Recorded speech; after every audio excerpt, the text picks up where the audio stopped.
Get a real job. A customer spits on a single-mom waitress in front of everyone. But when the diner door swings open and her SWAT team family storms inside, the truth explodes in a way no one could have imagined. And the only question left is how far will hate go before love and dignity finally win? Before we get into the story, comment below where in the world you are watching from today. The fluorescent lights hummed softly in the diner's cramped break room as Claire Thompson tied her faded blue apron around her waist. Her fingers, rough from years of carrying hot plates and scrubbing tables, moved with practiced efficiency. She paused, reaching into her pocket to pull out a slightly crumpled photograph. Lily's bright smile beamed up at her from the school portrait. Claire's heart squeezed with love and worry as she traced her daughter's face with a gentle finger. 10 years old and already so brave, just like her father had been. The photo was getting worn around the edges from how often Claire looked at it during her shifts, drawing strength from that innocent smile. "Your guardian angel, no?" Rose's warm voice carried from the doorway. The older woman's dark eyes crinkled with understanding as she hung up her worn jacket. Claire carefully tucked the photo back into her pocket. "My reason for everything," she said softly. "Speaking of which, did you see the notice about the school fundraiser next week?" Rosa nodded, pulling her own apron over her head. The material was faded but spotlessly clean, just like everything about Rosa. "Lily must be excited, yes? My Carlos remembers those days, the whole school coming together. Such energy, excited and nervous both." Claire leaned against the break room's metal counter, feeling the familiar ache in her feet even though her shift had barely started. "They want $50 per family to contribute to the food and decorations. Plus, she needs a new dress because she's outgrown everything nice she owns."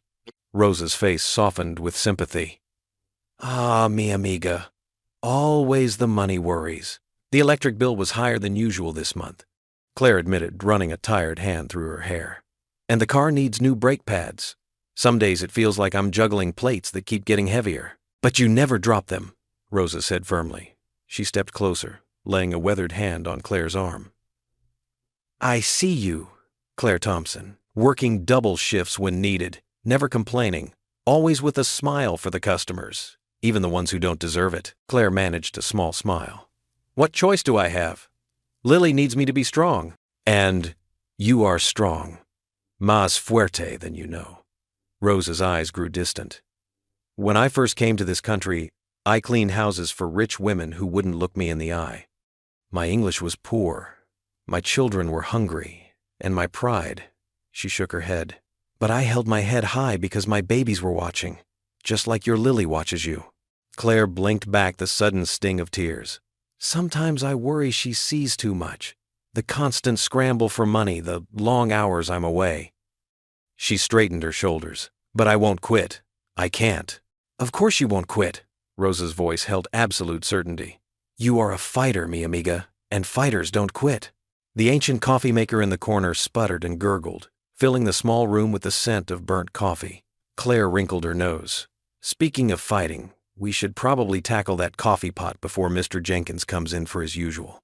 You know how he gets if his coffee isn't perfect." Rosa laughed, the sound rich and genuine. "That man! He complains about everything but keeps coming back every night. I think maybe he is lonely and just wants someone to talk to." "Probably," Claire agreed, reaching for the coffee filters. Her movements were automatic after so many years, measuring the grounds with practiced precision. "A lot of our regulars are like that. Sometimes I think we serve more conversation than food." "It's not so bad, this life," Rosa mused, helping Claire prep the coffee maker. "We feed people's bodies and their souls, no? A kind word, a warm meal, sometimes that's all someone needs to keep going." Claire nodded, thinking of all the faces she'd come to know over her years at the diner. The elderly widow who ordered toast and eggs every Sunday, mostly for the chance to chat. The young truck driver who stopped in during his late routes, grateful for a friendly face and a hot cup of coffee. The local teenagers who scraped together change for French fries and treated the booth like their personal headquarters. "I just wish it paid better," Claire said softly, more to herself than Rosa. She checked her watch, almost time to start the dinner rush. "Lily deserves so much more than I can give her." "That girl has everything she needs," Rosa said firmly. "She has a mama who loves her, who shows her every day what it means to work hard and keep your dignity. Money comes and goes, but that kind of learning, That stays forever. Claire felt warmth spread through her chest at Rosa's words. She was about to respond when the muffled sound of the diner's bell carried from the front. Through the break room's small window, she could see it was getting dark outside. The dinner rush would be starting soon. "Time to face the music," Claire said, straightening her apron and checking her hair in the tiny mirror by the door. She pulled out her order pad and tucked a pen behind her ear. "Remember what I said," Rosa called after her as Claire headed for the door. "You are stronger than you know." Claire nodded, trying to hold on to that feeling of strength as she pushed through the swinging door into the main diner. The familiar sounds and smells wrapped around her, coffee percolating, the soft clink of silverware, the gentle hum of conversation from the few early dinner customers. She had just finished arranging clean mugs on the counter when the bell above the door jangled harshly. Heavy footsteps thudded against the worn linoleum floor. Claire looked up, her practiced welcome smile freezing on her face. A man stalked in, his face set in a hard scowl. His clothes were rumpled and stained, his eyes bloodshot and angry. The few customers already seated seemed to shrink in their booths as he stomped past, radiating hostility with every step. The man slumped into booth 7, his dark eyes following Claire as she approached with her order pad. His expensive leather jacket and pristine shoes seemed out of place in the humble diner. "Welcome to Sandy's. What can I get for you tonight?" Claire's voice remained steady and professional, though something in his cold stare made her grip her pen a little tighter. "Coffee, black." He barely looked at her. "And make it quick. Some of us have real jobs to get to in the morning." Claire nodded, choosing to ignore the jab. "I'll have that right out for you, sir." When she returned with his coffee, he took one sip and slammed the mug down, coffee sloshing over the sides. "This is barely lukewarm. What kind of incompetent service is this?" "I apologize, sir. I'll get you a fresh cup right away." Claire reached for the mug, but he yanked it away. "Don't bother. I want to speak to your manager. I'm sorry, but the manager isn't here right now. I'd be happy to—" "Of course not," he cut her off, his voice rising. "Probably another dropout like you, working these pathetic night shifts." The other customers began to notice, conversations dying down as heads turned toward booth 7. Rosa paused while wiping down the counter, her cloth frozen mid-swipe. "Sir, I understand you're upset," Claire said quietly. "Let me just get you a fresh cup of coffee. You understand?" He let out a harsh laugh. "What could someone like you possibly understand? Look at you, a washed-up single mom stuck in a dead-end job. Bet your kid's real proud." Claire's hands began to shake. She could handle insults about her job, her service, even herself, but bringing Lily into it made her chest tighten. Still, she forced herself to remain professional. "Sir, I'm going to have to ask you to lower your voice." "Or what?" He stood up, towering over her. "You'll serve me more cold coffee? This is exactly why you're stuck here, isn't it? No skills, no education, no future. Just another failure trying to play waitress." The diner had fallen completely silent. Claire could feel every eye on her, could sense the discomfort and pity radiating from her regular customers. Her cheeks burned with humiliation. "I'll get your check," she managed to say, turning to leave. "Don't bother." He grabbed the serving tray from her hands, the one she'd been about to clear from another table. With deliberate slowness, he looked her straight in the eye and spat directly onto the plates. "Get a real job." The sound of gasps filled the small diner. Someone at the counter muttered, "How dare he?" An elderly couple in the corner shook their heads in disgust. Claire stood frozen, staring at the glob of saliva sliding down a half-eaten plate of meatloaf. Her vision blurred as tears threatened to fall, but she blinked them back furiously. She wouldn't give him the satisfaction of seeing her cry. "You're disgusting," Rosa said from behind the counter, her accent thick with anger. The man ignored her, throwing a few crumpled bills onto his table. "That should cover your precious coffee." He sneered at Claire one last time before storming toward the exit, his heavy footsteps echoing through the silent diner. The bell above the door jangled violently as he shoved it open and disappeared into the night. Claire still hadn't moved, her hands trembling as they gripped the edge of the contaminated tray. Suddenly, brilliant blue lights flooded through the diner's wide windows, strobing across the worn linoleum floor and faded wallpaper. Outside, the squeal of brakes pierced the night as a convoy of police vehicles pulled up, followed by the imposing bulk of a SWAT truck. Claire's legs felt weak as the diner's double doors swung open with a forceful bang. Her brother David burst in, his black SWAT tactical vest a stark contrast against the diner's cheerful yellow walls. His team filed in behind him, their boots squeaking against the freshly mopped floor. David's eyes scanned the room before landing on Claire, still trembling by the counter with the soiled serving tray in her hands. "Claire!" David rushed to her side, his face etched with concern. He gripped her shoulders gently, studying her face. "Rosa called dispatch. Are you okay?" Claire nodded weakly, trying to find her voice. "I'm fine, David." "Really?" But the quiver in her words betrayed her. Rosa appeared beside them, wringing her hands in her apron. "That man was horrible to her, David. Just horrible. He spat on her tray and everything." David's jaw tightened as he turned toward the window. His entire body went rigid. "Wait a minute." He pressed a finger to his radio earpiece. "Team, that's Harrison Maxwell. Confirmed visual on our suspect." The other SWAT members snapped to attention.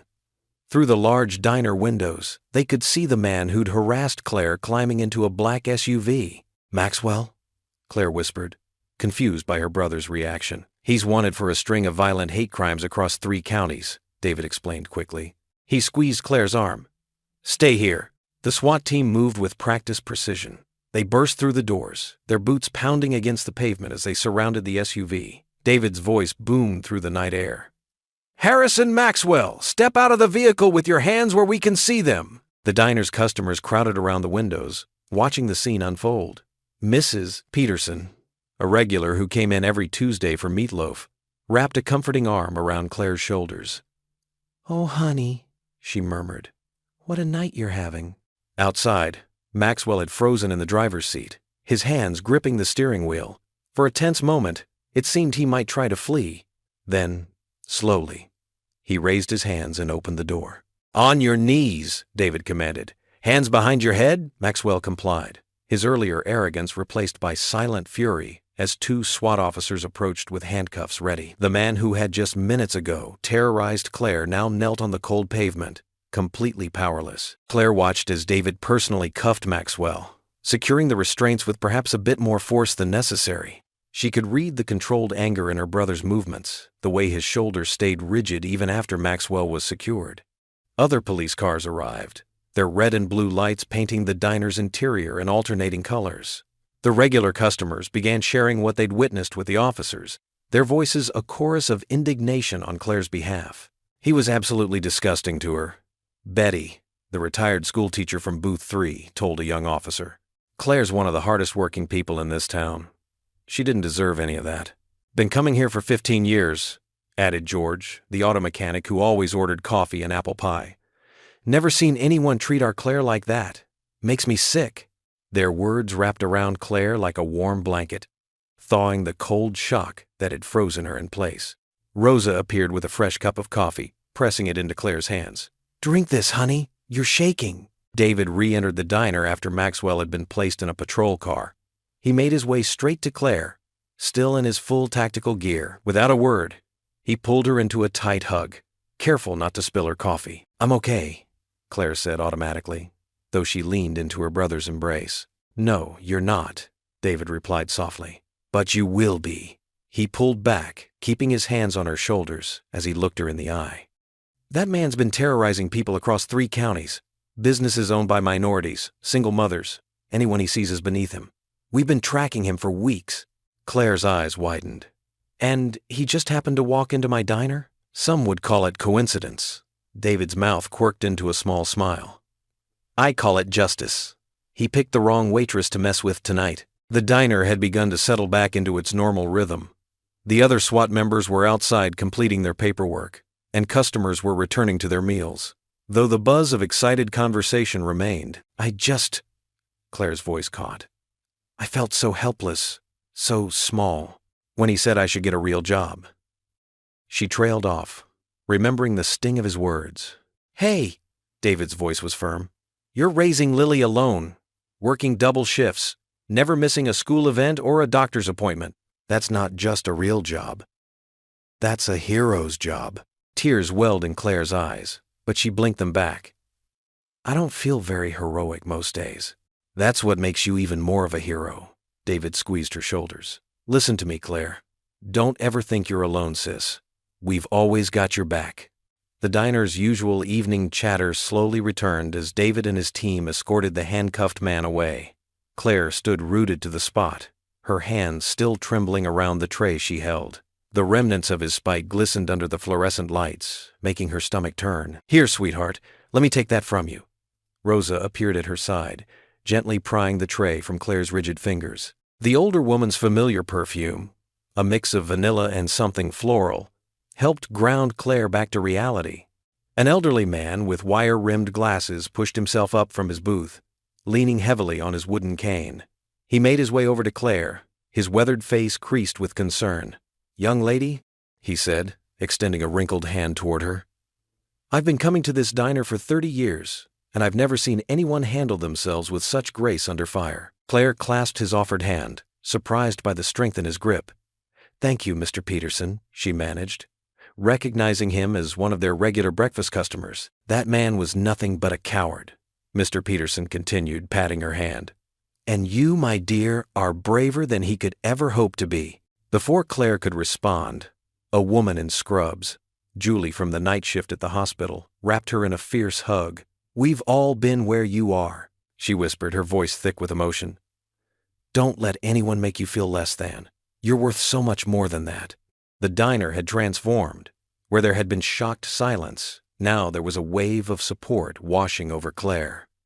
Regular customers she'd served for years approached one by one, offering words of encouragement and gentle touches on her shoulder. Mrs. Martinez from the flower shop pressed a tissue into her hand. Tom, the retired mailman, promised to have a word with the police chief about increasing patrols around the diner. When Claire finally made it back to the register, she found the counter lined with receipts. Each check had been paid with generous tips, far more than the usual 15 or 20%. Some had even left additional cash with notes scrawled on napkins. "Keep your head up. Don't let him win. We appreciate you." Rosa emerged from the kitchen, her dark eyes glistening. "Come here, mi amor," she said, taking Claire's hands in hers. The older woman's fingers were warm and slightly rough, from years of hard work. She bowed her head over their clasped hands, and Claire felt herself doing the same, drawn into the quiet moment. "Dear Lord," Rosa began in her gentle accent, "please watch over our Claire. Give her strength when others try to break her spirit. Let her feel your love through the kindness of others. Protect her and sweet Lily, and help Claire remember that she is your precious daughter, worthy of all respect and dignity. Amen." "Amen," Claire whispered, squeezing Rosa's hands before letting go.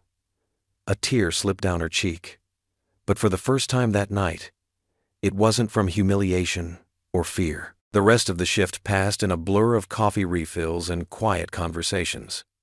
When midnight came, Claire hung up her apron with heavy limbs but a lighter heart. Rosa insisted on walking her to her car, keeping up a steady stream of stories about her own struggles as a young mother years ago. "You know what my abuela used to say?" Rosa asked as Claire unlocked her tired Honda Civic. "She said that God never gives us more than we can handle, but sometimes He overestimates us a little." She winked, drawing a weak laugh from Claire. The drive home was quiet, with only the occasional car passing on the empty streets. Claire's chest ached, as if the weight of the evening had settled there like a physical thing. But underneath that ache was a warmth she couldn't ignore, the lingering touch of every kind word, every gentle hand, every show of support from her community. She pulled into the driveway of their small rental house, noting that Mrs. Jenkins next door had left the porch light on for her again. The old woman always seemed to know when Claire worked late. Inside, Claire moved quietly through the familiar rooms, dropping her keys and purse on the kitchen counter. She paused at Lily's door, easing it open just enough to peek inside. Her daughter lay curled on her side, one arm wrapped around her favorite stuffed elephant. The nightlight cast a soft glow across her peaceful face, so innocent in sleep. "I'll be okay," Claire whispered, more to herself than to her sleeping child.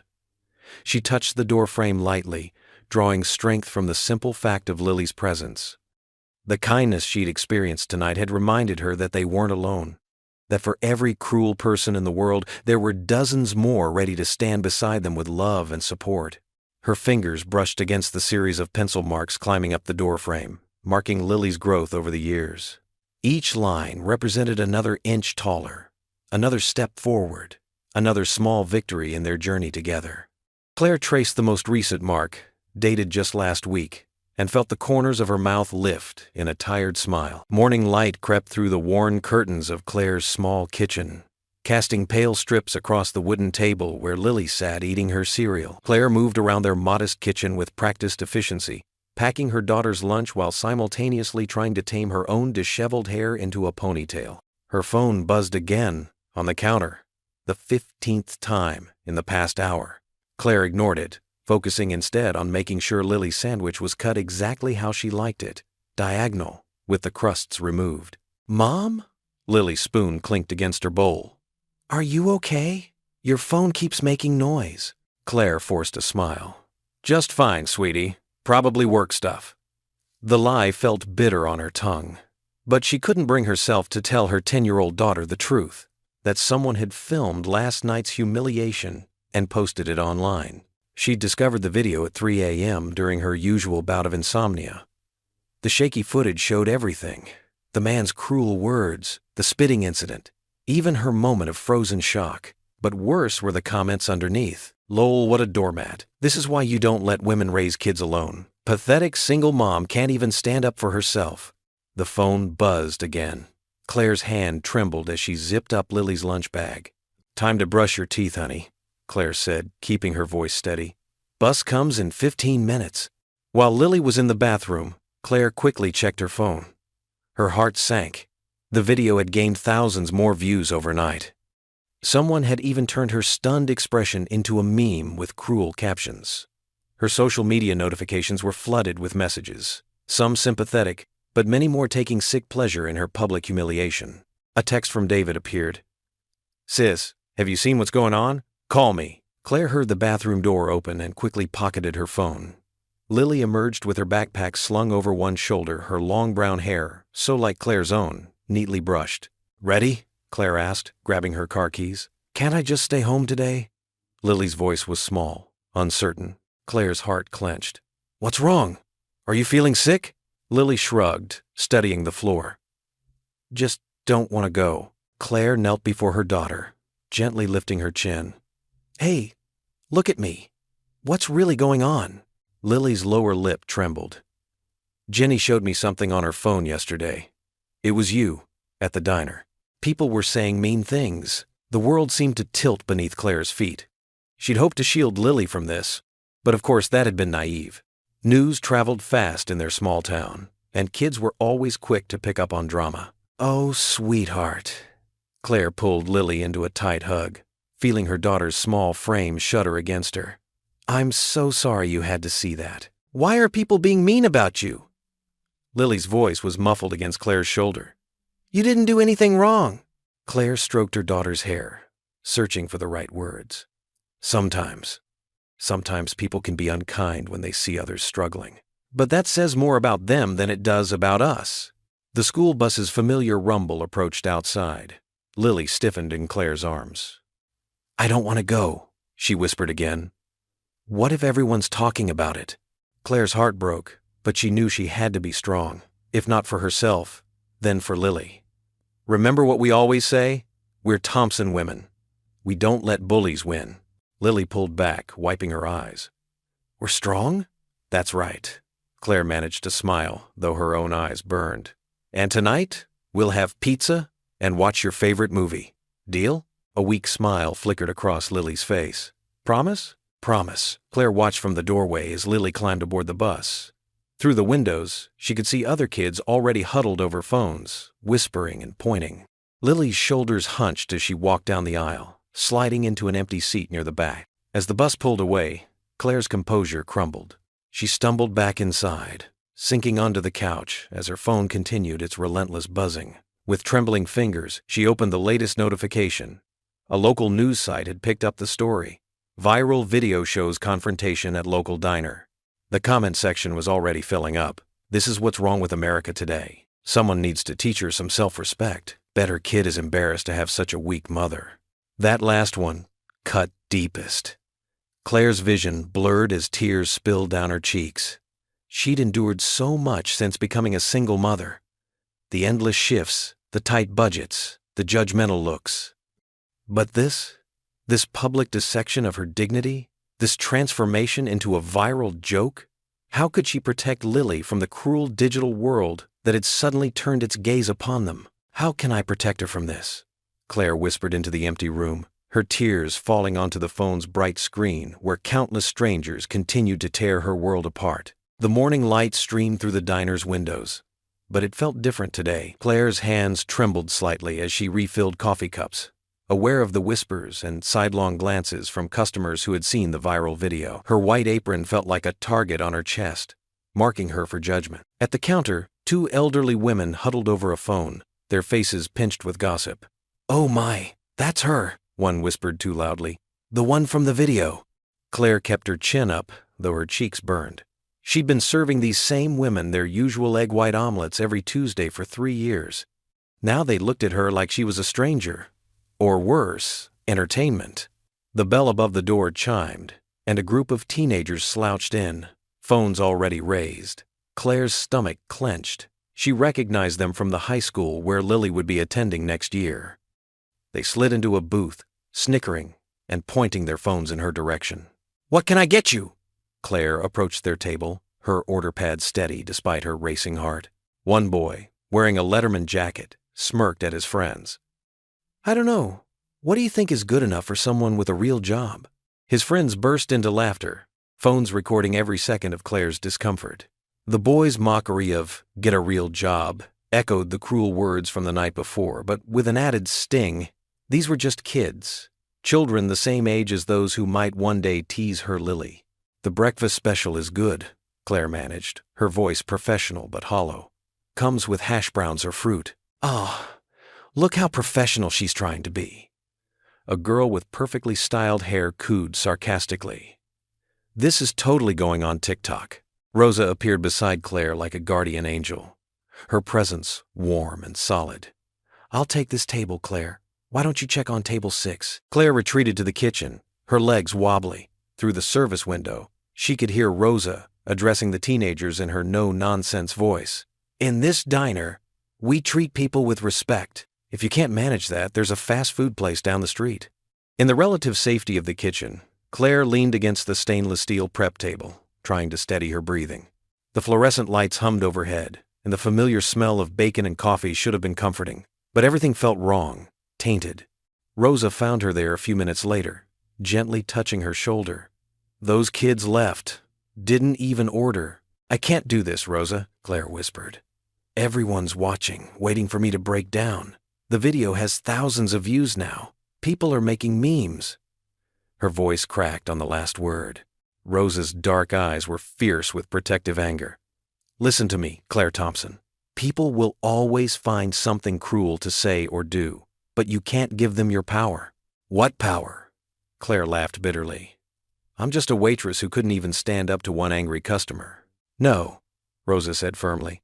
"You're a mother who gets up every day to provide for her daughter. You're a friend who always has a kind word for others. You're a woman who carries herself with dignity, even when others try to take it away." She squeezed Claire's hands. "That's your power. Don't let them steal it with their phones and their cruel jokes." Claire wiped her eyes with a corner of her apron. "How do you stay so strong, Rosa? After everything you've been through?" Rosa's smile was gentle but determined. "Because every morning, I remember that my worth comes from God, not from what others say about me. And I pray, not just for myself, but for those who try to hurt me. It takes away their power when you can feel sorry for how empty their hearts must be." The afternoon dragged on, each hour marked by more whispers and stares. Claire focused on her regulars, the ones who seemed determined to act normal, who met her eyes with sympathy or gentle encouragement. She poured their coffee, served their meals, and tried to remember Rosa's words about power and dignity. As the sun began to set, painting the diner windows in amber light, Pastor Evans walked in, his weathered face creased with concern as he took his usual spot at the counter. Claire managed a small smile as she approached with the coffee pot. "The usual slice of apple pie, Pastor?" He nodded, studying her face. "How are you holding up, Claire?" She started to say fine, but couldn't quite manage the lie.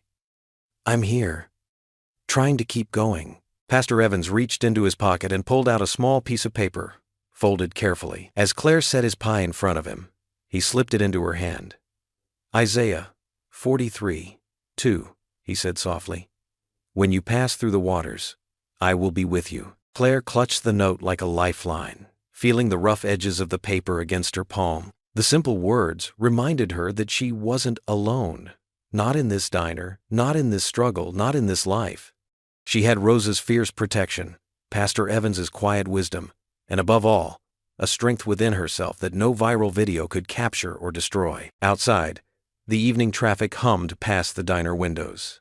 Inside, Claire straightened her apron and picked up her serving tray. The next customer might bring more judgment, more phones, more cruelty. But they couldn't take her power unless she gave it away. Claire sat in the break room, Pastor Evans's note clutched in her trembling hands. The Bible verse was simple, but she read it over and over.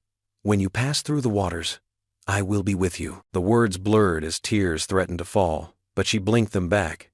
She'd done enough crying. The early morning sun cast long shadows through the diner's windows as she emerged from the break room, tying her apron with renewed purpose. The breakfast rush wouldn't start for another hour, and the dining room was peacefully empty except for a few regulars nursing their coffee. That's when she noticed him, a man in worn military fatigues sitting alone in the corner booth staring out the window. His clothes were threadbare but clean, and his posture remained military straight despite the exhaustion evident in his face. Claire had seen him before, walking the streets of their small town, but he'd never come into the diner. As she approached his table, she noticed his hands, calloused and slightly trembling as they wrapped around an empty coffee cup. His eyes met hers briefly before darting away, shame flickering across his features. "Can I get you a refill?" Claire asked softly. He shook his head.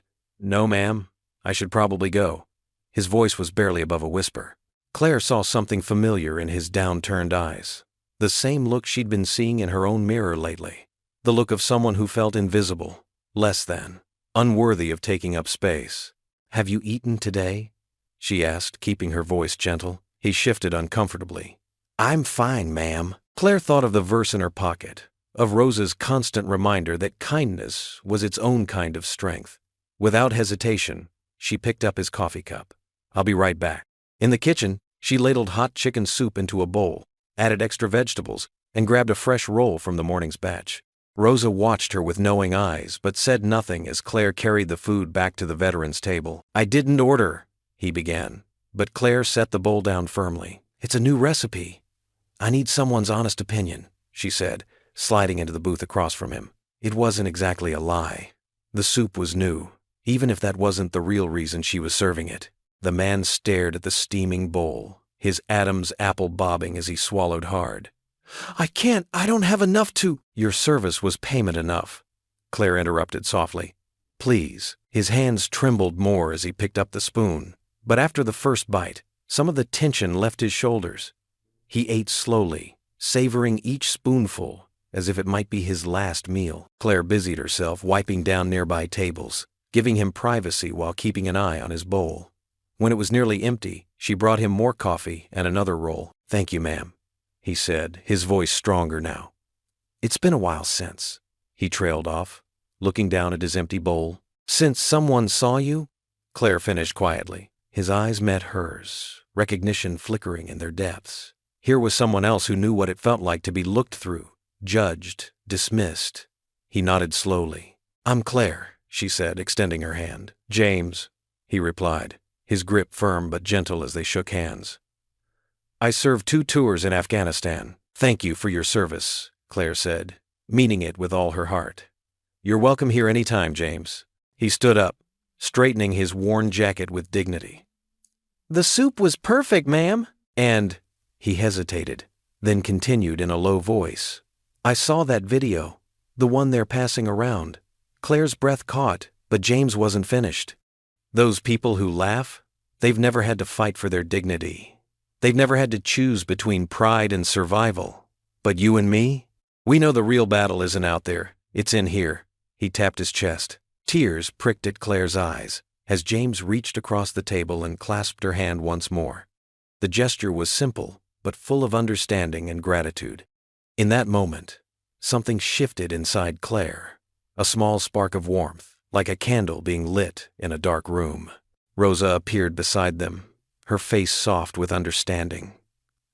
"Coffee to go, James?" she offered, holding out a paper cup. As James accepted the coffee with a grateful nod and headed toward the door, Rosa turned to Claire. Her dark eyes were bright with pride and something else. Recognition of the strength it takes to show kindness when you're hurting yourself. "That's who you are, Claire," Rosa whispered, squeezing her shoulder. "Don't forget it." Claire touched the note in her pocket, feeling the edges of the paper where Pastor Evans had written the verse. The morning light streamed through the windows, catching the steam rising from coffee cups and creating tiny rainbows on the worn linoleum floor. For the first time since the incident, she felt a flicker of her old self returning. Not the woman who had been spat upon and mocked, but the woman who had raised her daughter alone, who had built a life from scratch, who found ways to help others even when she had little herself. She gathered her things at the end of her shift, that small spark of dignity still warm in her chest. It wasn't a complete healing. The whispers would still hurt, the video would still exist, and tomorrow would bring new challenges. But something had changed. In helping James, in choosing kindness over bitterness, she had reclaimed a piece of herself that no viral video could touch. The afternoon sun cast long shadows across the elementary school's brick facade as Claire waited in her old Honda Civic. Her fingers drummed nervously on the steering wheel while she watched children stream out of the building. Her heart clenched when she finally spotted Lily, head down and shoulders hunched, walking alone. Something was wrong. Claire could tell from the way her daughter dragged her feet, from how she clutched her backpack straps too tightly. When Lily pulled open the car door, her face was already crumpling. "Baby, what happened?" Claire reached across the console, but Lily just shook her head, lower lip trembling. They drove in silence for 2 blocks before the dam broke. Lily's sob cut through the quiet like a knife. "They won't stop, Mom. They just won't stop." Claire pulled over, putting the car in park. "Who won't stop, sweetheart?" "Everyone." Lily's voice cracked.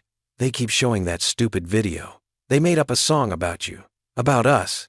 She wiped furiously at her eyes. During lunch, they all started chanting Waitress meme and pointing at me. Even Katie joined in, and she's supposed to be my friend. Claire's heart shattered. She unclicked her seatbelt and awkwardly reached across to pull Lily into a tight embrace. Her daughter's tears soaked through her diner uniform, but Claire didn't care. She stroked Lily's hair, rocking her as best she could in the confined space. "I'm so sorry, baby. I'm so sorry this is happening. Why are they being so mean?" Lily hiccuped against her shoulder. "You didn't do anything wrong. That man was the one who was awful." "Sometimes people can be cruel when they don't understand," Claire whispered, her own eyes stinging. "But we're going to get through this. Together. I promise." "How?" Lily pulled back, her face blotchy and desperate. "It's never going to stop. Everyone's seen that video." Claire cupped her daughter's face in both hands, wiping tears away with her thumbs. "Because we're stronger than they know. Because we have each other. And because their words can only hurt us if we let them." They sat there until Lily's sobs quieted to sniffles. Claire drove them home, holding her daughter's hand the whole way. That evening, while Lily worked on homework at the kitchen table, heavy boots thundered up their apartment steps. The door burst open without a knock, revealing David in his off-duty clothes, face dark with anger. "Where are these little punks' names?" he demanded, barely remembering to lower his voice. "I'll have a talk with their parents myself." "David," Claire warned, but he was already pacing their small living room. "No, Claire. This is absolutely unacceptable. I'm not going to stand by while my niece gets bullied because of some viral video. I can go to the school board. Hell, I can have some officers do extra patrols." "Stop." Claire's quiet command cut through his rant. She glanced meaningfully at Lily, who had abandoned her math worksheet to watch them with wide eyes. "Kitchen, now." David followed her, still bristling with protective fury. As soon as they were out of earshot, he started again. "Claire, you have to let me do something. This isn't right." "You're right, it's not," she agreed, keeping her voice steady.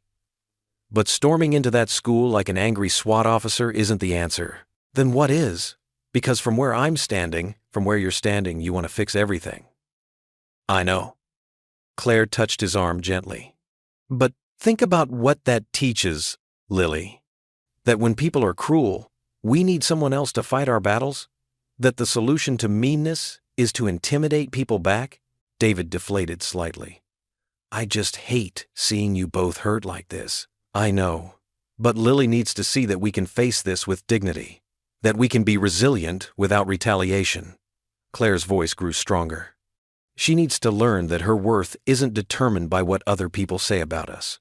Her brother's shoulders slumped. When did you get so wise, little sister? Probably somewhere between midnight shifts and raising a daughter alone. She managed a small smile. We'll be okay, David, really. Later that night, after David left with a tight hug and a promise to check in tomorrow, Claire found Lily in her bedroom. Her daughter sat cross-legged on her bed, staring at the glow-in-the-dark stars they'd stuck on her ceiling years ago. Can I sleep with you tonight? Lily asked in a small voice. Of course, baby. They curled up together in Claire's queen-sized bed, Lily's head tucked under her chin like when she was smaller. Claire stroked her daughter's hair, so like her own in texture and color, listening as Lily's breathing gradually evened out. When she was sure Lily was asleep, Claire pressed a kiss to her forehead. I'll teach you to be stronger than me, she whispered into the darkness. Her daughter slept on, peaceful at last, while Claire held her close and stood guard against the world's cruelties. The late afternoon sun filtered through the diner's grimy windows, casting long shadows across the checkered floor. Claire wiped down the counter for the third time, her movements mechanical as she tried to keep her hands busy.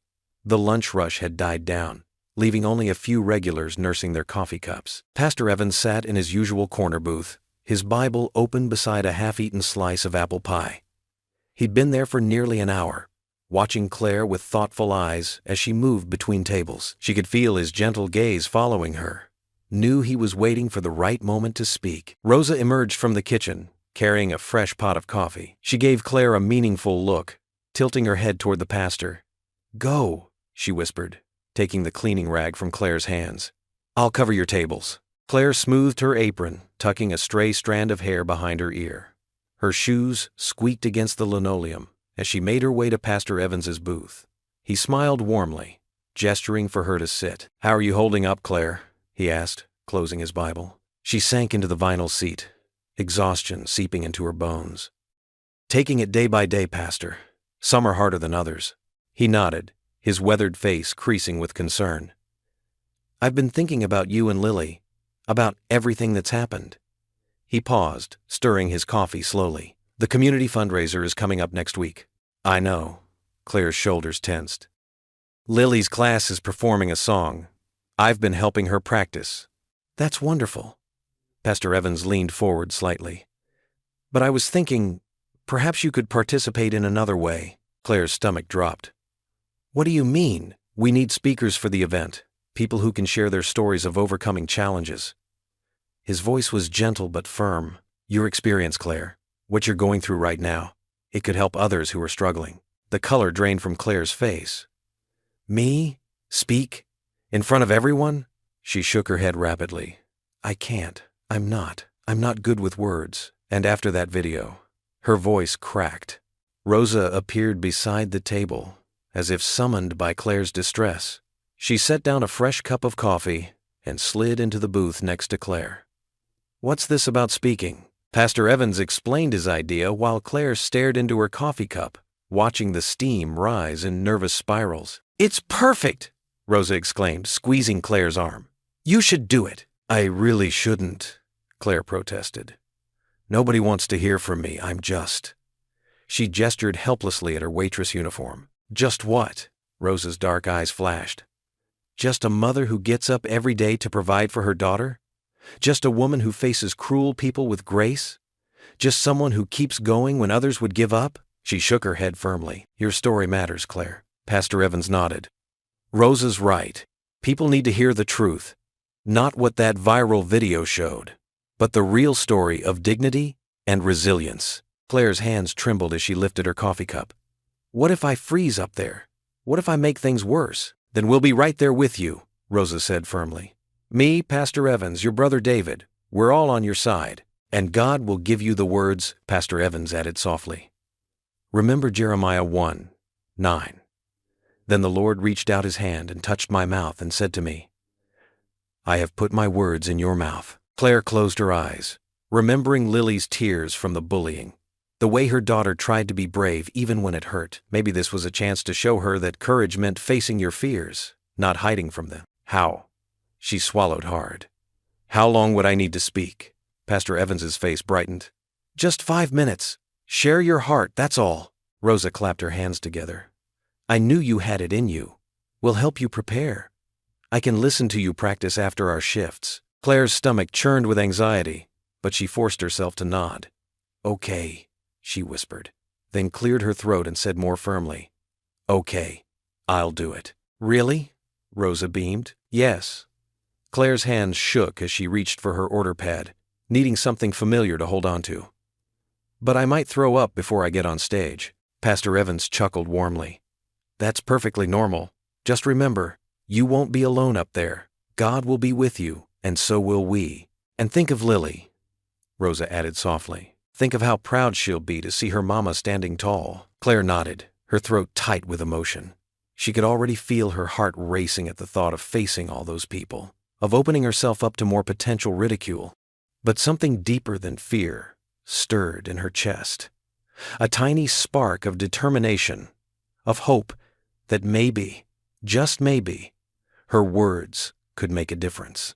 I should get back to work, she said, sliding out of the booth on unsteady legs. Her stomach was already twisting into knots, but she forced a small smile. 5 minutes doesn't sound like much, but right now it feels like forever. Pastor Evans touched her hand gently. Take it one day at a time, Claire. That's all any of us can do. As Claire walked back to the counter, Rosa called after her, We'll start practicing tomorrow.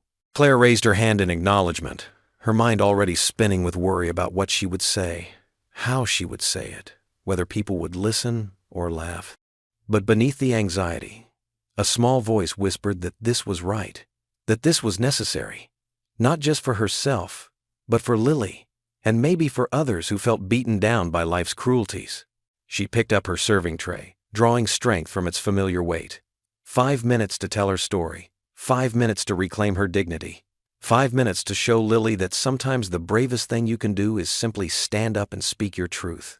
The school gymnasium buzzed with anticipation, filled with the familiar scent of floor polish and popcorn. Red and gold balloons bobbed against the ceiling, their ribbons dancing in the air-conditioned breeze. Folding chairs creaked under the weight of what seemed like half the town, while parents and teachers clustered near the refreshment tables. Claire stood behind the makeshift stage curtain, her heart hammering against her ribs. She smoothed her borrowed navy dress, Rosa's Sunday best, and touched the small cross pendant David had given her for courage. Through a gap in the fabric, she could see Lily sitting in the front row between Rosa and David, fidgeting with nervous energy. Pastor Evans approached, his weathered face kind. Remember, Claire, just speak from your heart. She nodded, unable to find her voice. The microphone felt heavy and foreign in her trembling hands. Principal Matthews was already walking to the podium, tapping the mic with practiced ease. And now, his voice boomed through the speakers. We have a very special guest speaker. Many of you know her from Joe's Diner, where she served our community for years. Please welcome Claire Thompson. The curtain parted. Claire's legs moved woodenly toward the podium, the spotlight harsh and hot on her face. Hundreds of eyes watched her, some sympathetic, others curious, a few still holding judgment. She gripped the microphone tighter, her knuckles white. Her voice cracked. She cleared her throat, found Lily's encouraging smile, and started again. I never wanted to be famous, especially not for being humiliated in front of the world. The gymnasium fell silent. Even the air conditioning seemed to hold its breath. Most of you know what happened that night at the diner. You've probably seen the video. Claire's voice wavered but didn't break. A man decided I was worthless because I'm a single mom working as a waitress. He spat on my tray and told me to get a real job. Murmurs of anger rippled through the crowd. An elderly woman in the third row shook her head, dabbing at her eyes with a tissue. The video went viral. Strangers on the internet called me pathetic. They made memes about me. My daughter, Claire's gaze found Lily, whose eyes shone with unshed tears. My beautiful, brave daughter had to face cruel words at school because of it. David sat straighter in his chair, his jaw tight with protective anger. Rosa reached over to squeeze Lily's hand. "But here's what the video didn't show," Claire continued, her voice growing stronger. "It didn't show the customer who left me a $50 tip that night, saying I handled myself with grace. It didn't show Rosa praying with me in the kitchen, or my brother David reminding me that family never stands alone." She took a deep breath, her hands steadying around the microphone. "The internet wanted to make me a victim. They wanted me to feel ashamed of being a waitress, of being a single mom, of being who I am." Claire stepped away from the podium, her voice clear and resolute. "But every day, I get to serve veterans who share their stories over coffee. I get to comfort lonely widows who just need someone to listen. I get to teach my daughter that any honest work done with love is worthy of respect." Tears gleamed in the fluorescent light as they rolled down her cheeks, but she didn't wipe them away.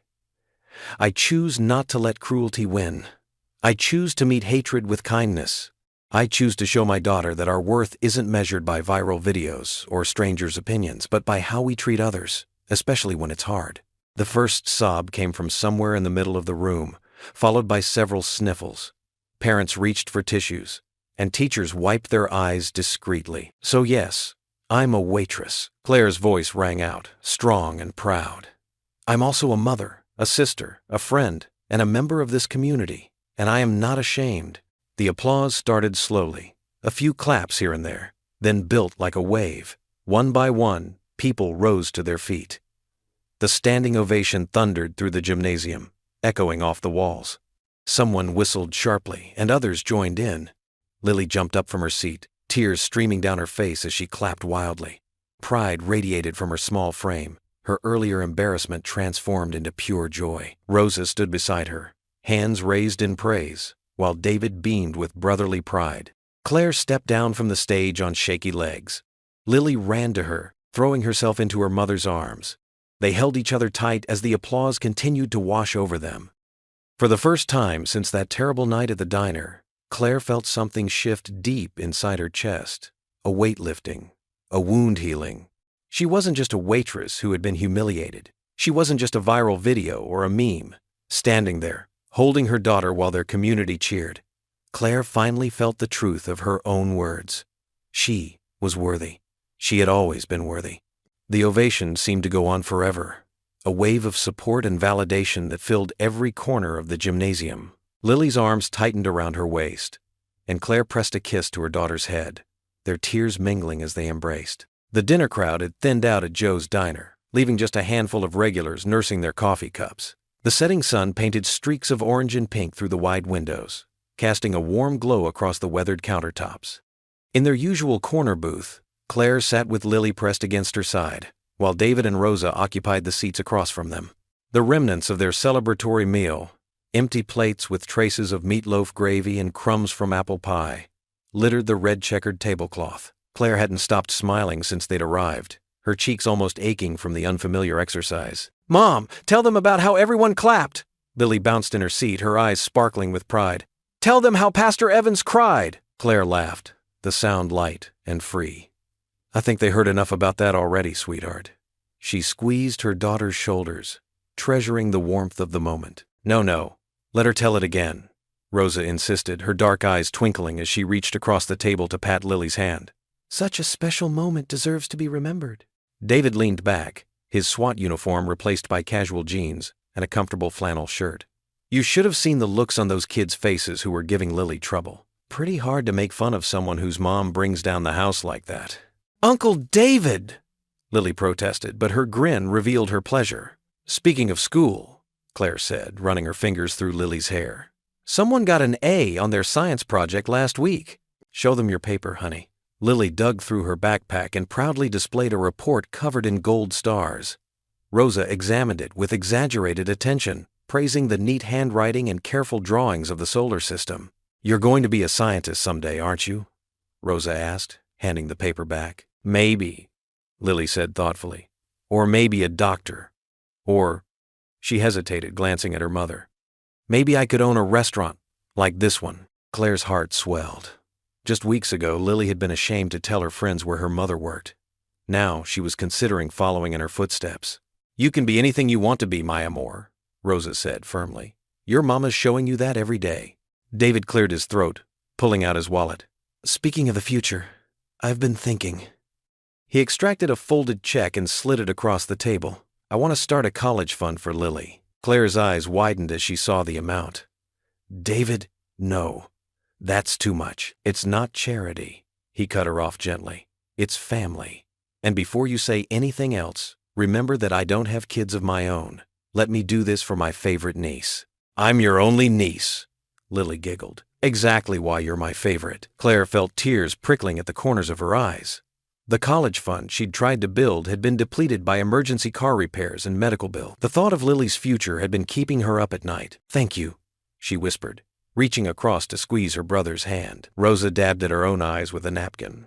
This calls for more pie. On the house. Oh, Rosa. You don't have to. Shush. Rosa waved away Claire's protest. Joe already said anything for your family tonight is complimentary. He's so proud of you, even if he pretends to be grumpy about it. As if on cue, Joe's voice boomed from the kitchen. I heard that, Rosa.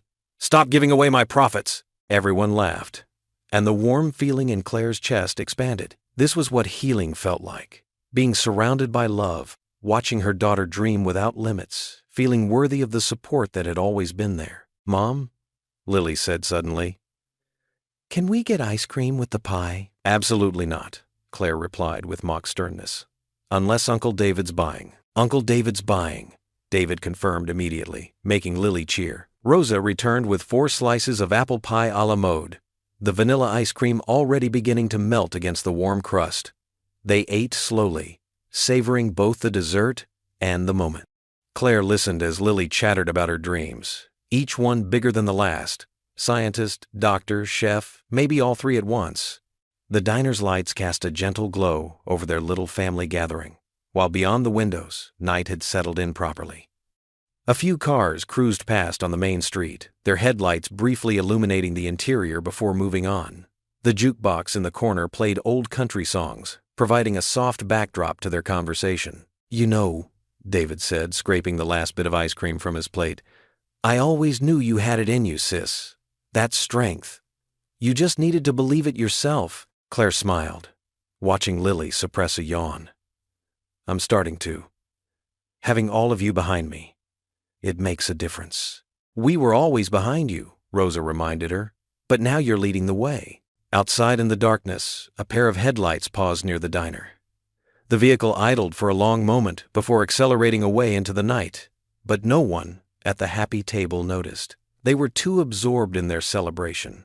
In the warmth of family and the sweet taste of hope, Claire gathered Lily's school papers, tucking them carefully back into the backpack. I think it's time we headed home, sweetheart. You've got school tomorrow. 5 more minutes? Lily pleaded, but another yawn betrayed her tiredness. Your mom's right, David said, standing to help clear their dishes. Even heroes need their rest. As they prepared to leave, Claire looked around the diner, at the worn booths, the coffee-stained counter, the familiar walls that had witnessed both her lowest moments and now, perhaps, one of her highest. This place that she'd once seen as a symbol of her limitations now felt like the foundation of something greater. Rosa hugged them both tightly before they left, whispering a prayer in Spanish over Lily's head. David insisted on walking them to their car, ever the protective brother. The night air was cool and crisp, carrying the promise of autumn. The night air held an unusual chill for early autumn. Claire wiped down the last table at Joe's diner, her muscles aching from a long shift. The empty restaurant felt peaceful in these quiet moments before closing, with only the soft hum of the refrigerator and the gentle clink of plates as she worked. Through the window, she could see David's black pickup truck parked across the street, where he waited with Lily. He'd insisted on driving them home tonight, claiming he was in the neighborhood anyway. Claire knew better. Her brother had been hovering protectively since the incident, but she appreciated his presence all the same. She caught a glimpse of Lily in the passenger seat, head bent over what was probably homework in the dim glow of the truck's cabin light. The sight brought a tired smile to Claire's face. Just a few more minutes of cleanup, and they could head home. The kitchen radio played softly as Claire gathered the day's receipts behind the counter. The familiar routine felt soothing, counting out tips, organizing the register, preparing the night's deposit. She had just closed the register drawer when the first crash came. Glass exploded inward from the front window, sending shards skittering across the checkerboard floor. Claire's heart seized in her chest as three dark figures burst through the broken window. The first one through was horrifyingly familiar. The hateful customer from before, his face twisted in an ugly sneer. "Miss me?" he snarled, kicking over a chair. His two friends spread out beside him, both larger and meaner looking. One carried a baseball bat, which he swung into the nearest booth, cracking the vinyl seats. Claire's hands trembled as she reached for the phone behind the counter. The first man saw her movement and vaulted over the counter with surprising speed, ripping the phone from her grasp and throwing it across the room. "Nobody to help you now," he growled, his breath hot and sour in her face. "No Big Brother SWAT team to hide behind." The other men continued their destruction, upending tables and smashing the coffee pot. The sound of breaking dishes filled the air as they swept their arms across the counter, sending everything crashing to the floor. "Please," Claire managed, her voice barely a whisper. "Please stop." "Stop." The leader grabbed her arm roughly. "We're just getting started. Think you're better than me, don't you? Speaking at that fancy fundraiser, acting all high and mighty?" Claire tried to pull away, but his grip tightened painfully. The other men had moved behind the counter now, backing her toward the kitchen door. Coffee grounds crunched under their boots as they advanced.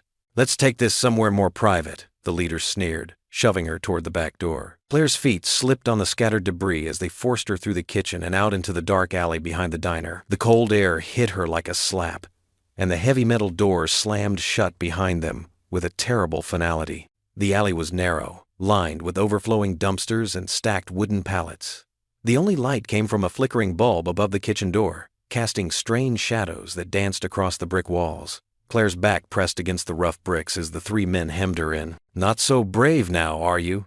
The man with the bat tapped it menacingly against his palm. "No audience to cheer for you out here." Claire's thoughts raced to Lily, safely in the truck with David. At least her daughter was protected. She tried to draw herself up, to find some of the strength she'd felt during her speech at the fundraiser. But terror made her legs weak. The leader stepped closer, jabbing a finger into her shoulder. "You got me arrested, made me lose my job. And for what? Because you couldn't take a little criticism?" "That wasn't criticism," Claire said, her voice shaking but determined. "That was cruelty. And you're being cruel now." He laughed, an ugly sound that echoed off the alley walls. "Oh, you haven't seen cruel yet, sweetheart." Suddenly, a high-pitched scream cut through the night air. Claire's heart stopped as she recognized Lily's voice. Somehow her daughter must have seen what was happening from David's truck. The men turned toward the sound, momentarily distracted. Claire pressed herself harder against the wall, her breath coming in short gasps as they quickly refocused their attention on her. The leader's face had transformed into something truly frightening now, all pretense of control gone. "Shut that kid up," he snarled to one of his friends. "Or I will." Claire's maternal instinct flared, temporarily overwhelming her fear. "Don't you dare touch my daughter, or what?" He stepped even closer, his face inches from hers. "What's a worthless waitress going to do about it?" The other men moved in tighter, forming a half-circle that trapped her completely against the wall. Claire's legs trembled as she fought the urge to slide down the rough bricks to the ground. The acrid smell of beer and cigarettes washed over her as they pressed closer. Lily screamed again, closer this time, and Claire could hear running footsteps approaching the alley. But the men didn't seem concerned. The leader reached out and grabbed a handful of her uniform, pulling her forward slightly before slamming her back against the wall. "Time to finish what we started at the diner," he growled. Claire stood trembling, her heart pounding so hard she thought it might burst. The men's faces loomed before her in the dim light, twisted with hatred and cruel anticipation. She had nowhere to run, nowhere to hide, and no way to protect herself or her daughter from whatever was coming next. The bat tapped rhythmically against the pavement. Tap, tap, tap, like a countdown to something terrible. The sharp crash of shattering glass echoed through the diner as Claire backed away from her tormentors. Her heart hammered against her ribs while three shadowy figures advanced, their faces twisted with hatred. The alley's brick walls seemed to close in around her, trapping her between the dumpster and their menacing forms. "Not so brave now without your brother's SWAT team, are you?" The original attacker sneered, his breath reeking of alcohol. His two friends spread out, blocking any escape route. Claire's legs trembled, but she forced herself to stand straight.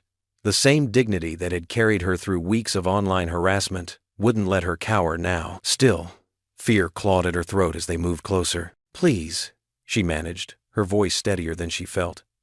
"My daughter's waiting for me." "Should have thought about that before you made me look bad," the man spat, taking another step forward.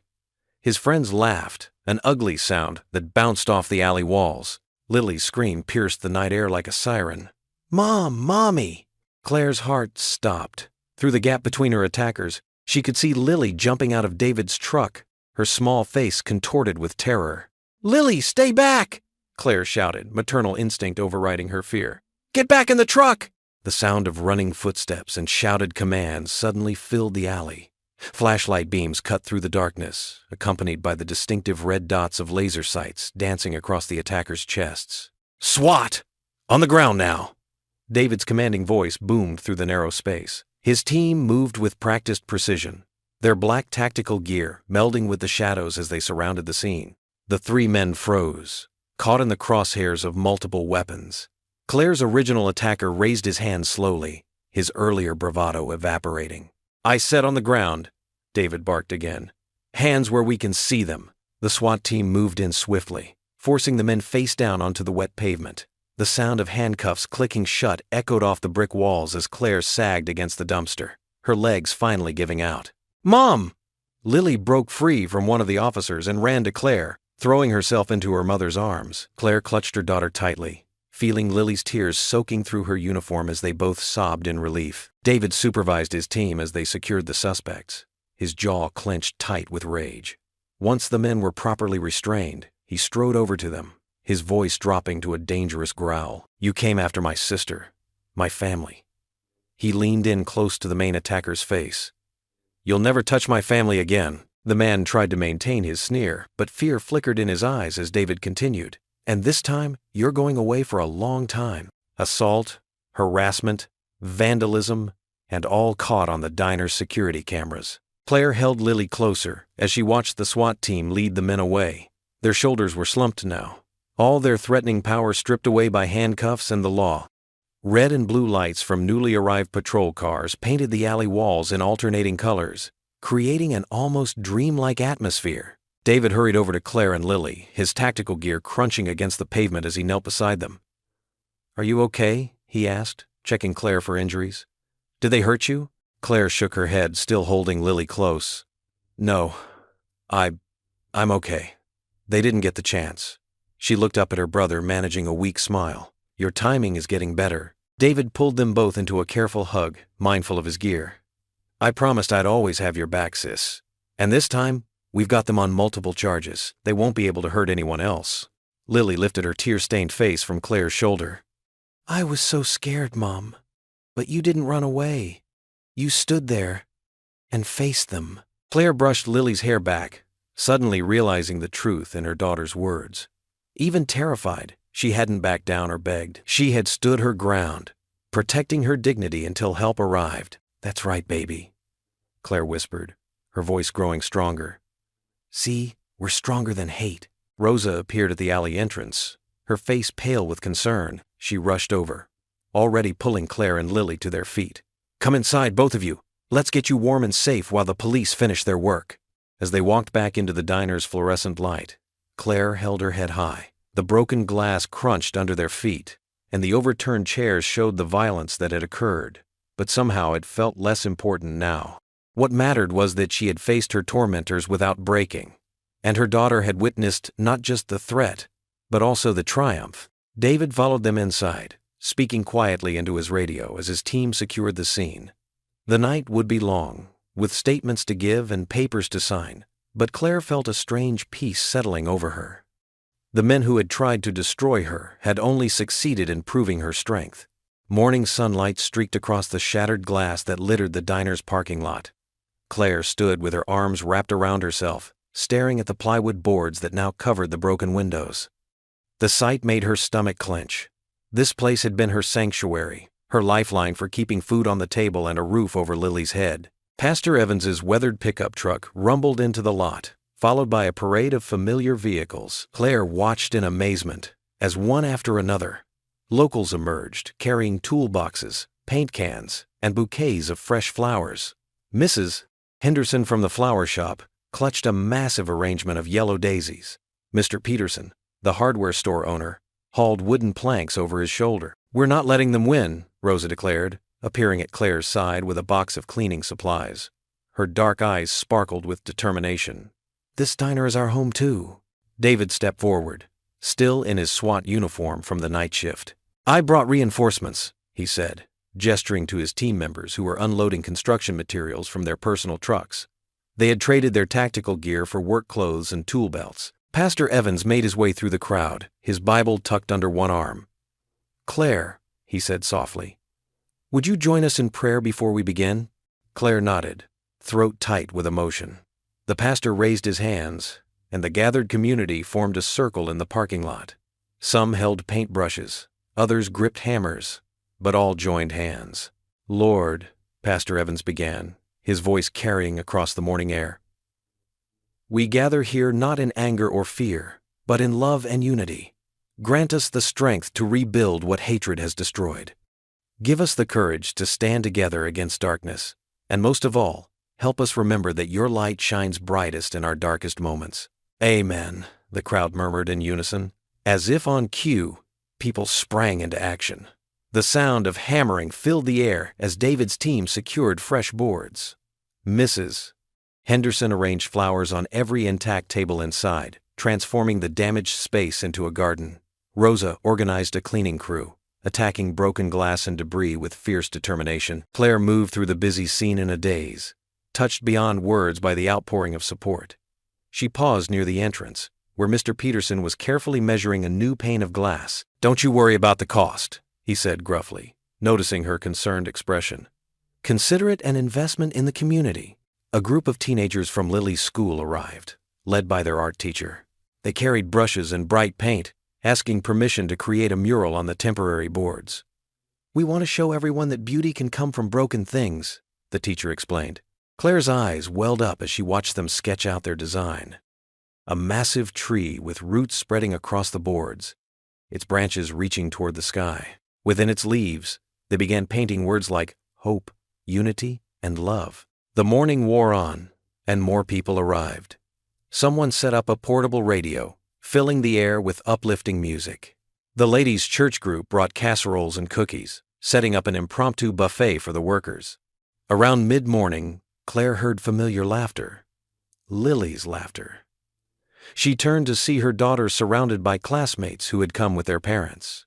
The same kids who had whispered and pointed days ago were now showing Lily their ideas for the mural, including her in their plans with easy friendship. "See that?" Rosa whispered, appearing at Claire's side. "God works in mysterious ways. Sometimes it takes a storm to bring people together." Claire watched as Lily dipped her brush in bright yellow paint, adding her own touch to the mural. Her daughter's face glowed with joy as she worked alongside her peers, finally accepted, finally belonging. "I never expected this," Claire admitted softly. "That's because you've been looking down too long," Pastor Evans said, joining them. "When we lift our eyes to heaven, we see the miracle of community. These people aren't here just to fix windows, they're here to heal hearts." The truth of his words hit home as Claire surveyed the scene. The diner was transforming before her eyes, not just being repaired, but being reborn. The new glass sparkled cleaner than before. The fresh paint brightened the walls. Flowers brought color and life to every corner. But more than the physical changes, Claire saw the transformation in the faces around her. Strangers worked side by side as friends. Children who had once been cruel now painted messages of kindness. The very space that had witnessed her humiliation was becoming a testament to human goodness. She found herself drawn to where Lily worked on the mural.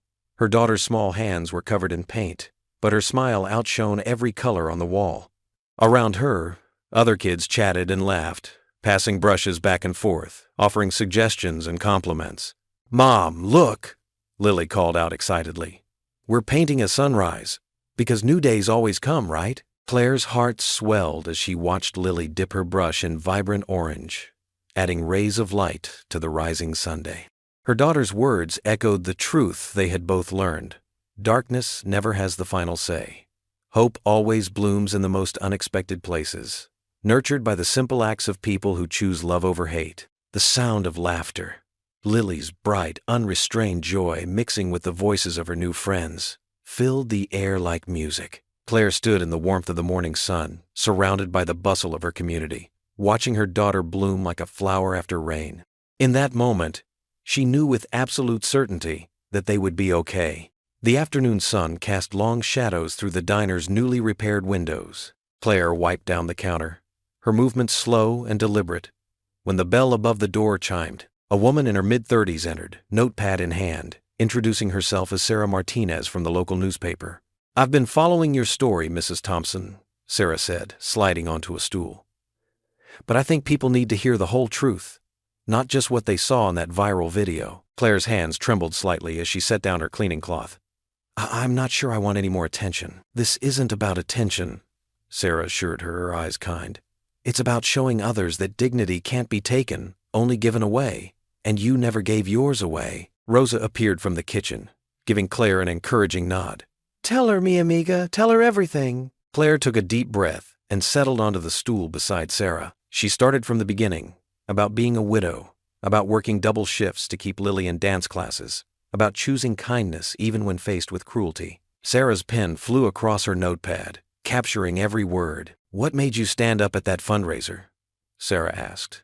"That must have taken incredible courage." Claire glanced at the photo of Lily she kept near the register. "My daughter. I needed her to see that we don't break when people try to shame us. We grow stronger." The article appeared 3 days later, spanning the entire front page of the local paper. Claire's story, not just about the spitting incident or the viral video, but about resilience, faith, and unwavering maternal love, resonated deeply within the community. Then something unexpected happened. National news outlets picked up the story. "Single Mom's Dignity Inspires Nation," read one headline. "From viral shame to victory, a waitress's tale of courage," declared another. Claire's phone began ringing with interview requests. Good Morning America wanted to feature her story. People magazine asked to send a photographer, but what touched her most deeply were the letters that began arriving at the diner. They came in waves, dozens, then hundreds. Envelopes of every size and color, postmarked from all across the country. David helped her carry them in boxes to her small apartment, where she and Lily would sit together on their worn couch, reading each one. "Dear Claire," one letter began. "I'm a waitress in Ohio. Yesterday, a customer called me worthless. I remembered your story and held my head high." Another wrote, "I watched my mother work as a housekeeper, enduring the same kind of cruelty you faced. Your strength reminds me of hers." The letters weren't just words of support.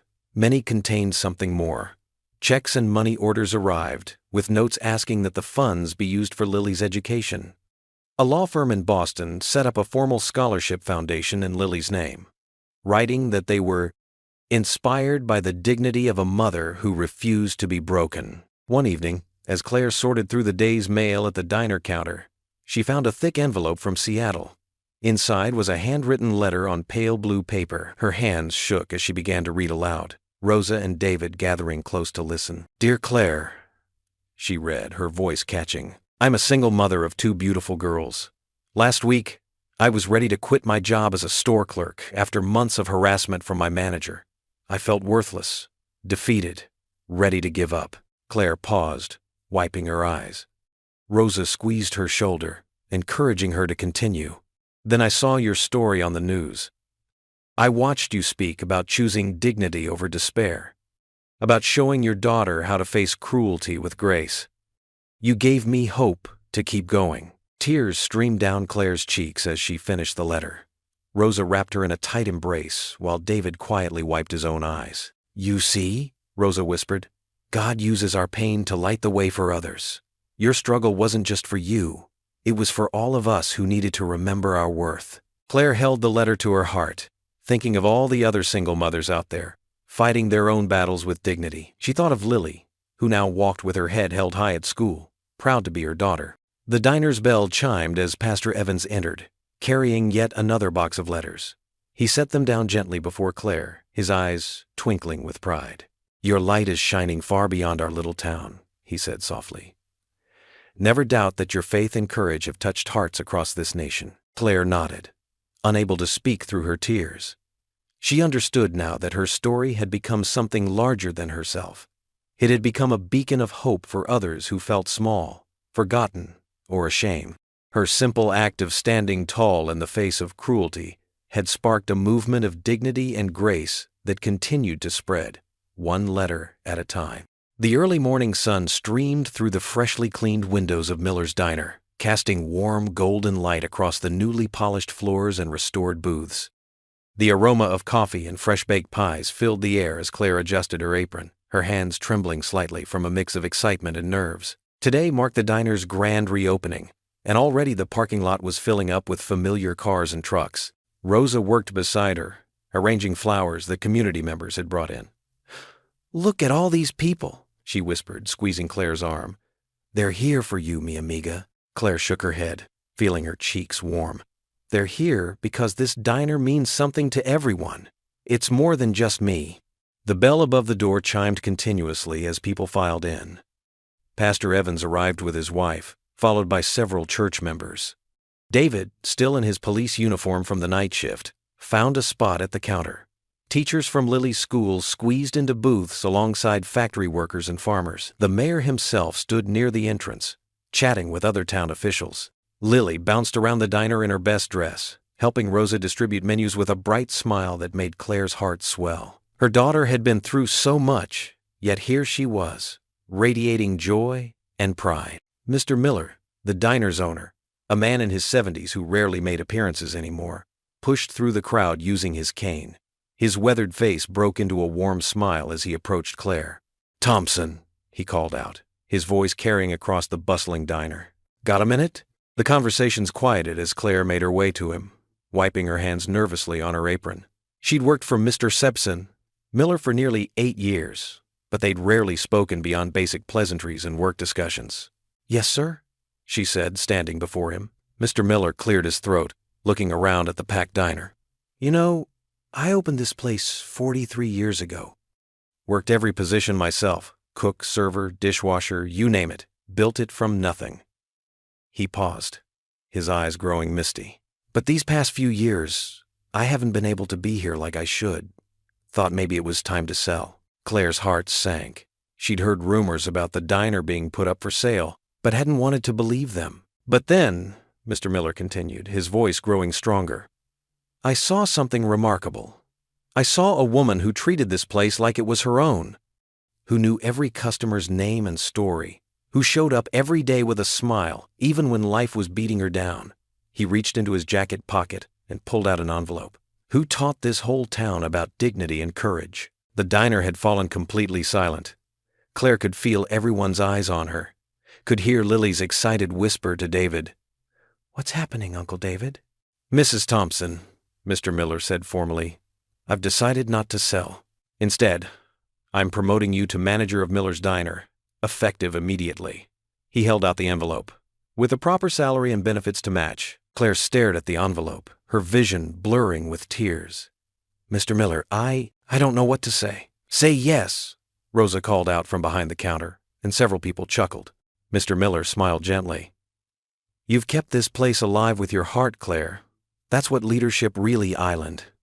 Not just managing schedules and inventory, but creating a place where people feel welcomed and valued. You've been doing that job already. It's time you had the title and compensation to match." Claire accepted the envelope with shaking hands, and the diner erupted in applause. Lily broke free from David's side and ran to her mother, throwing her arms around her waist. "I'm so proud of you, Mom," she exclaimed, her face glowing with joy. The applause continued, growing louder. Someone, it sounded like Pastor Evans, started chanting, "Claire! Claire!" Others joined in, their voices filling the diner with a chorus of support and celebration. Claire held Lily close, overwhelmed by the moment. She saw Rosa wiping tears from her eyes, David beaming with pride, and Mr. Miller nodding with satisfaction. The faces of her community, people who had stood by her through the darkest days, who had helped rebuild not just the diner but her spirit, surrounded her with love and acceptance. And above all the voices, she heard Lily's clear, proud clapping, her daughter's enthusiasm ringing louder than anyone else's. In that moment, Claire felt something settle deep in her soul, a certainty that all the struggles had led her exactly where she needed to be, The chanting of her name continued, mixed with whoops and cheers, but Claire barely heard it. She was lost in the realization that sometimes life's hardest moments could lead to its most beautiful transformations. She had entered this diner years ago as a widow desperate for work. Now she stood there as a leader, surrounded by a community that had become family. With her daughter beaming up at her like she was a hero, the street lamps flickered to life as Claire and Lily walked hand in hand along Main Street. The evening air carried a gentle breeze, rustling through the trees that lined the sidewalk. Claire's feet ached from her long day at work, but her heart felt lighter than it had in weeks. Lily swung their joined hands back and forth, her backpack bouncing against her shoulder. Her face still glowed with excitement from the celebration at the diner earlier. She looked up at her mother, her eyes bright with curiosity. "Mom, does this mean we won?" Lily asked, her voice small but hopeful. Claire squeezed her daughter's hand, taking a moment to find the right words. "We didn't win against them, we won by not losing ourselves," she said softly. Lily's forehead wrinkled as she processed this. "What do you mean?" "Well, sweetie," Claire began, slowing their pace. "Remember when those mean kids at school were teasing you? You could have been mean right back, but you chose not to. Because you said that would make me just like them," Lily recalled, nodding slowly. "Exactly." Claire stopped at the corner, kneeling to meet her daughter's eyes. "Those men who were cruel to us, they wanted us to become angry and bitter. They wanted us to stop believing in kindness." A dog barked in the distance, and Lily instinctively moved closer to her mother. "But we didn't," she said with pride. "No, we didn't." Claire smiled, tucking a strand of hair behind Lily's ear. "Instead, we found out how many people care about us. We discovered how strong we really are." They resumed walking, their footsteps echoing on the quiet street. The houses they passed had their porch lights on, creating a warm, welcoming glow in the growing darkness. "Rosa says God sends us angels when we need them most," Lily mentioned, jumping over a crack in the sidewalk. Claire thought about all the people who had stood by them, David with his protective strength, Rosa with her unwavering faith, Pastor Evans with his gentle wisdom, and countless others who had shown kindness when they needed it most. "Rosa's right," Claire agreed. "And sometimes those angels look just like regular people, like the customers who helped clean up the diner, or Mrs. Martinez who brought us dinner last week." They approached the town square, where the old oak trees were wrapped in twinkling lights. The sight reminded Claire of fireflies, of summer evenings, when life felt simpler. "I like being manager's daughter better than waitress's daughter," Lily declared suddenly, then immediately looked guilty. "I mean, I was always proud of you, Mom. But now the other kids can't say mean things anymore." Claire's heart clenched at her daughter's words. "Lily, honey, listen to me." She guided them to a nearby bench and sat down. "Whether I'm a waitress or a manager or anything else, what matters is how we treat people. That's what makes us who we are." Lily leaned against her mother's shoulder. "Like how you still gave Mr. Thompson free coffee even after he forgot his wallet."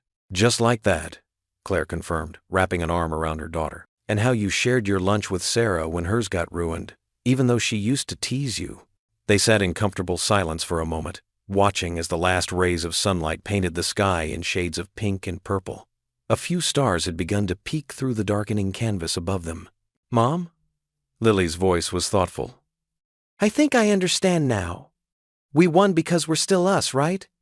We're still kind and brave and everything good." Tears pricked at Claire's eyes. "That's exactly right, sweetheart. That's exactly right." Rising from the bench, they continued their journey home. As they rounded the corner, Miller's Diner came into view. The building stood proud against the evening sky, its fresh paint gleaming under the streetlights. Flower boxes hung beneath the windows, bursting with colorful blooms that local residents had planted as a symbol of renewal. The sight made Claire pause. Just weeks ago, this same building had been scarred with broken windows and hateful words. Now it stood as a testament to healing, to the power of a community coming together. The open sign cast a warm red glow through the window, and inside, she could see Rosa wiping down tables for the night shift. The diner had become more than just her workplace. It was a symbol of their survival, of dignity maintained in the face of cruelty, of hope rising from despair. The new paint didn't just cover old wounds. It represented a fresh start, a declaration that hate couldn't win when love was stronger. Lily tugged at her hand. "Look, Mom, someone put new flowers in today." They're your favorites, yellow daisies." Claire smiled at the cheerful flowers, remembering how Mrs. Peterson from the flower shop had insisted on donating them. "They are beautiful, aren't they? Can we plant some at home too?" Lily asked eagerly. "In the front yard so everyone can see them?"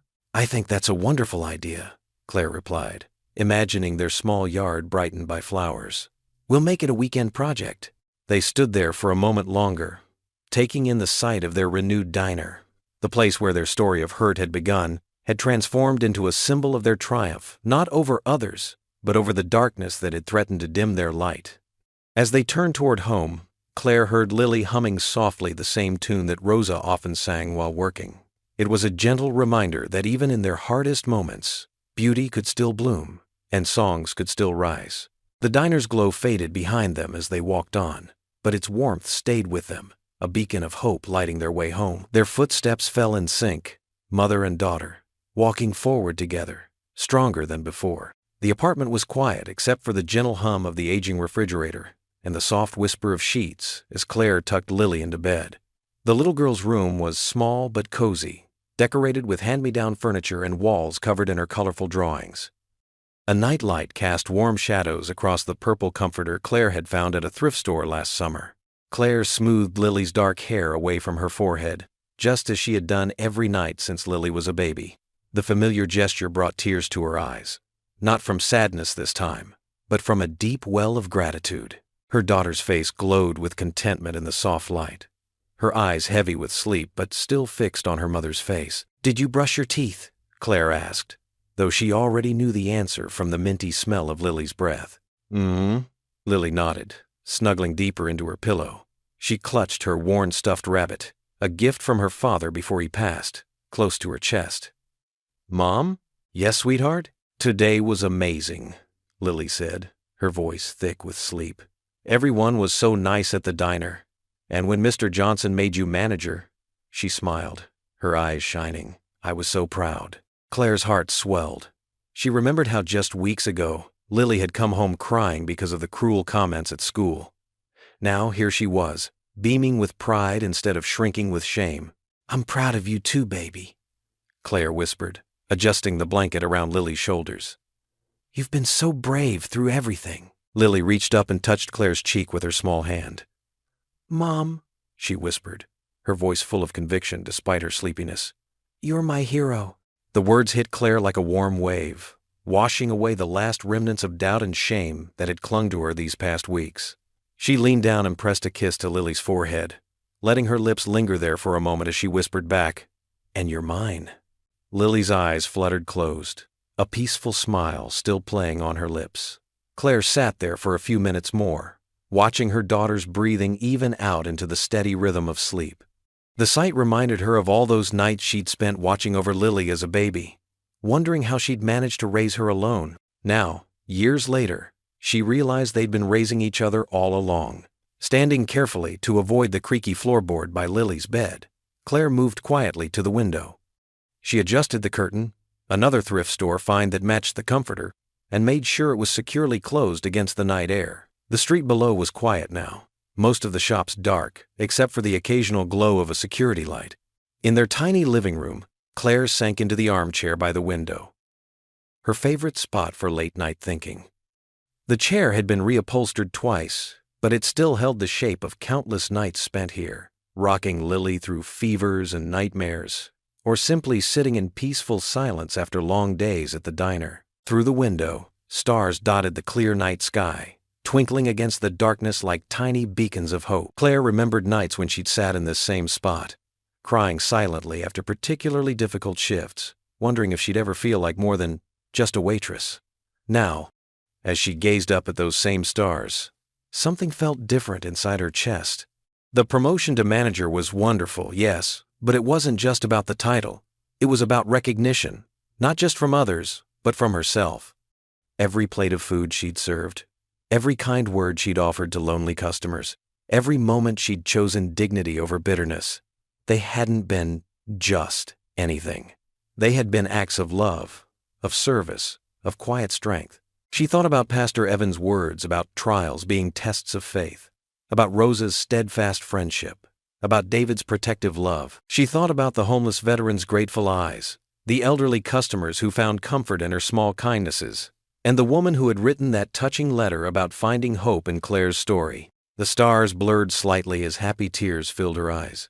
For the first time in years, Claire felt true peace settling into her bones.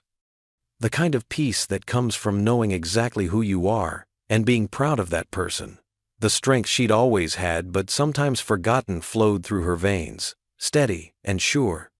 And dignity, not the false pride that needs to prove itself to others, but the quiet dignity of a woman who knows her true worth, wrapped around her like a warm blanket. She wasn't just doing a job anymore. She was living her purpose, showing her daughter what real strength looks like, serving her community with compassion, and proving that true dignity can't be taken away by cruel words or actions. It could only be given away, and she would never give it away again. The stars continued their quiet vigil as Claire sat in her favorite chair, at peace with who she was and who she was becoming. Tomorrow would bring new challenges, but tonight, in this moment, she was exactly where she needed to be. What would you do if you were in their place? Comment your answer below and let's see how you'd rewrite the ending. If you enjoyed the story of Claire Thompson, I handpicked the next story that you will enjoy. Please don't miss this one. Click here to watch it.